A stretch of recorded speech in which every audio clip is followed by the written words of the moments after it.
Olá, continuando o nosso estudo sobre cidades, vamos falar agora dos processos que estão dentro da evolução das cidades. Primeiro, um processo muito conhecido, mas que as pessoas acabam esquecendo. Por quê? Porque elas não encontram sentido no nome. Vamos lá, vamos devagar. Primeiro, a conurbação. O que seria a conurbação? Seria a junção física de cidades, essa junção horizontal das cidades. Como assim?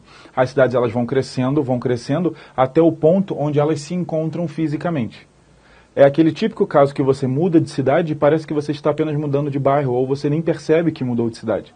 São cidades que você não consegue encontrar claramente o limite. Por quê? Elas cresceram tanto que acabaram se juntando, ou seja, elas acabaram conurbando. Então, conurbação é essa junção física e horizontal de cidades, certo? Elas ficam com esse comportamento contínuo. E aqui tem um desenho de uma conurbação. Cidade A cresceu para cima da cidade B, que também cresceu para cima da cidade A. Entre elas, temos um espaço conurbado. Pronto, simples o conceito, você já entendeu. Qual é o problema? O problema é que muitas pessoas esquecem, porque elas não entendem o nome conurbação. Vamos lá, recapitula comigo rapidinho. Como é que a gente fala cidade? Como é que a gente remete ao início do processo? Vamos lá, pensa, como é que a gente fala cidade, por exemplo, em grego? Você lembra? Você estudou isso? Você lembra da polis? Isso, a polis. Aí você entende, por exemplo, a cidade de Petrópolis, Petrópolis, a cidade de Pedro, Teresópolis, a cidade de Teresa, certo? Então nós temos essa polis grega e nós também temos a cidade em latim. O que é a cidade em latim? Como é? Você lembra? Nós podemos chamar a cidade em latim de urbis, ou simplesmente urbe.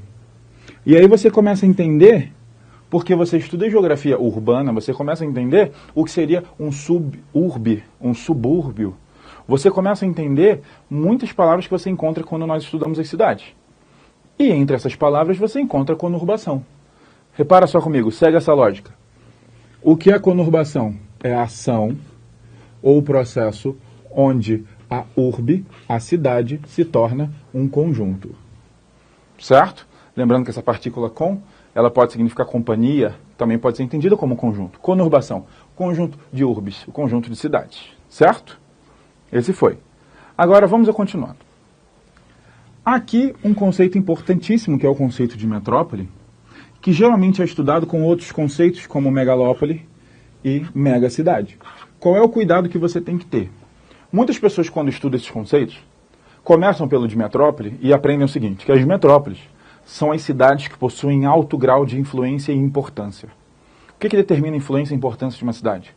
Quantidade de pessoas, renda, número de atividades, qualidade dos serviços oferecidos, volume de comércio executado, produção tecnológica. Isso tudo determina a importância e influência em uma cidade. E as cidades mais importantes, em diferentes escalas, elas são chamadas de metrópoles. Qual é o erro das pessoas? Você vai aprender metrópole, megalópole e megacidade. Se você já entendeu o que é metrópole, qual é o erro da pessoa? Pô, a metrópole é importante, logo a megalópole é o quê? Muito importante. E a megacidade? Pô, é muito mais importante. Não é, isso não é um Pokémon, gente. Ele não vai evoluindo.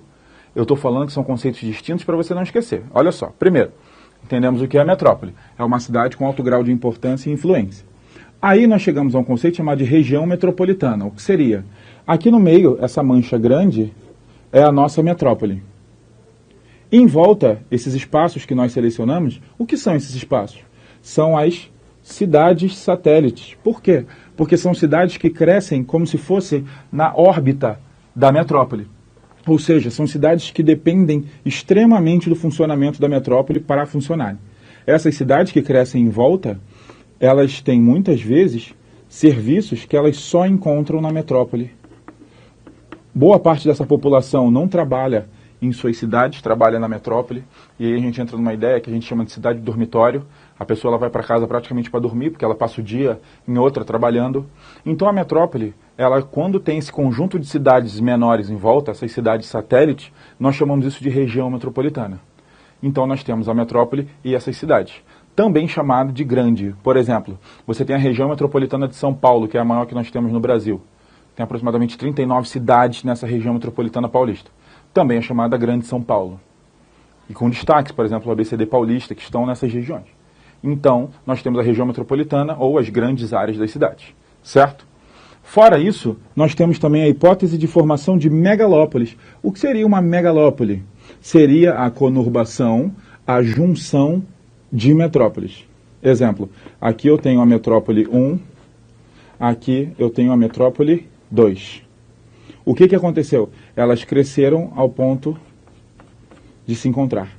Esse espaço onde elas se encontraram, ocorreu uma conurbação, e quando eu tenho a conurbação de metrópoles, eu tenho uma megalópole. Destacamos, obviamente, a megalópole Bosch-Wash, que vai de Boston a Washington, passando por Nova York, no nordeste dos Estados Unidos, como a grande megalópole estudada no mundo. Temos outras, por exemplo, Tokaido, que pega Tóquio, Nagoya e Osaka, e outras cidades no Japão, Sansan, na Califórnia americana. E nós temos também a discussão sobre a megalópole brasileira, que a princípio seria entre Rio de Janeiro e São Paulo, só que não ocorreu de forma efetiva essa conurbação física. Ocorre sim uma grande junção funcional. Rio e São Paulo possuem muitas trocas, mas essa junção física, ela sofreu muitos obstáculos, seja a Serra das Araras entre as duas cidades, seja a economia do Rio de Janeiro, que viveu um momento ruim por um bom tempo, enquanto São Paulo cresceu para outro lado. Hoje o Rio de Janeiro recupera o seu prestígio, mas ele também cresce muito no sentido norte, com o petróleo de Campos. Já São Paulo cresceu muito em direção a Santos e muito em direção a Campinas. Por isso que existe uma grande discussão hoje da megalópole brasileira, não situar entre Rio e São Paulo, mas sim entre São Paulo, Santos e Campinas. Então essas evoluções agora nós já entendemos. A conurbação, a cidade, como nós falamos em outro vídeo, ela não é um organismo 100% planejável. Ela é natural, ela depende de outros fatores e a população determina em parte para onde essa cidade vai. Fora isso, vamos a outro conceito, para a gente fechar essa parte, que é o conceito de megacidade. O que seria megacidade? Importante falar, esse conceito, gente, ele não é qualitativo. Eu não estou falando aqui que megacidades são cidades com alto grau de eficiência ou de influência, não. As megacidades geralmente são cidades muito importantes, mas o que determina é a quantidade de pessoas.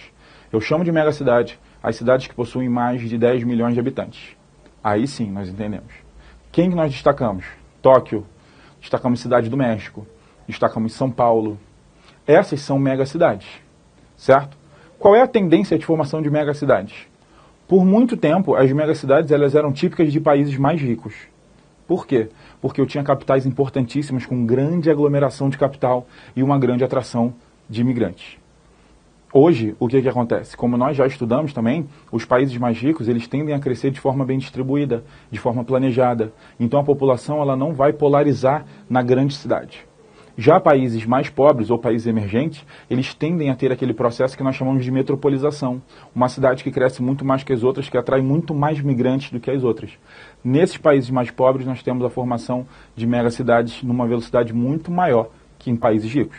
Destacamos, por exemplo, Lagos, na Nigéria, que é uma grande aglomeração urbana, também megacidade. Certo? Pessoal, até o próximo.